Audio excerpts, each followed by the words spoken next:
તો અંકલેશ્વરમાં Glenn India chemical કંપનીમાં ભીષણ આગ લાગી। આ ઘટનાને પગલે 6 જેટલી ફાયર બ્રિગેડની ગાડીઓ ઘટના સ્થળે પહોંચી છે।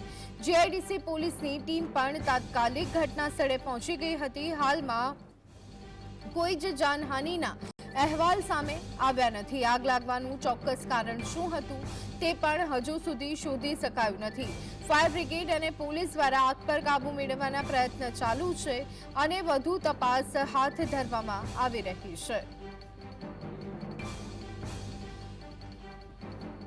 તો આગના બનાવમાં સતત વધારો જોવા મળી રહ્યો છે। અંકલેશ્વરથી અત્યારે હાલ જે સમાચાર મળી રહ્યા છે ગ્લેન ઇન્ડિયા કેમિકલ કંપની કે જેમાં એકાએક ભીષણ આગ લાગી હતી। આપ જોઈ શકો છો દ્રશ્યમાં જે રીતે ધુમાડાના ગોટે ગોટા જોવા મળી રહ્યા છે તેના પરથી સ્પષ્ટ અંદાજ લગાવી શકાય છે કે આગ જે છે કેટલી પ્રમાણમાં ભીષણ હશે। ફાયર ફાઇટરની ગાડીઓ તાત્કાલિક ઘટના સ્થળે દોડી ગઈ હતી। આગ પર કાબુ મેળવવાનો પ્રયત્ન કરવામાં આવ્યો હતો પરંતુ કેમિકલની આ કંપની હોવાના કારણે સતત આગમાં વધારો થઈ રહ્યો હોય તેવું પણ જાણવા મળી રહ્યું હતું। 6 ફાયર ફાઇટર ઘટના સ્થળે છે અને આગ ઓલવવાનો પ્રયત્ન કરવામાં આવી રહ્યો છે।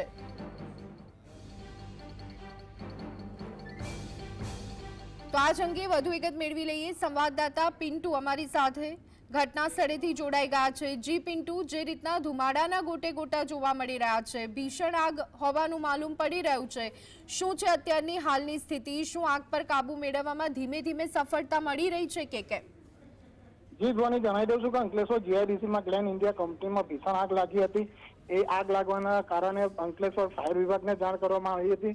10 થી વધુ ફાયર ફાઇટરો ઘટના સ્થળ પર પહોંચી આગ ઉપર કાબુ મેળવવાની તજવીજ હાથ ચાલુ છે અને હાલમાં હમણાં મામલતદાર જીઆઈડીસી પોલીસની ટીમ પણ એ ઘટના સ્થળ ઉપર આવી ગઈ છે। જી બિલકુલ, અત્યારની હાલની સ્થિતિ શું જોવા મળી રહી છે પિન્ટુ? કયું કારણ હતું કે જેના લીધે આટલી ભીષણ આગ લાગી છે? શું તે બાબતે કોઈ અપડેટ મળી રહી છે કે કેમ? હાલમાં હમણાં કોઈ અપડેટ જાણવા મળી રહ્યું નથી, પણ હાલમાં હમણાં તપાસ ચાલુ છે। મામલતદારની ટીમને એ લોકો ઘટના સ્થળ પર પહોંચ્યા છે અને તપાસ કરી રહ્યા છે। જી આભાર પિન્ટુ સમગ્ર માહિતી આપવા બદલ।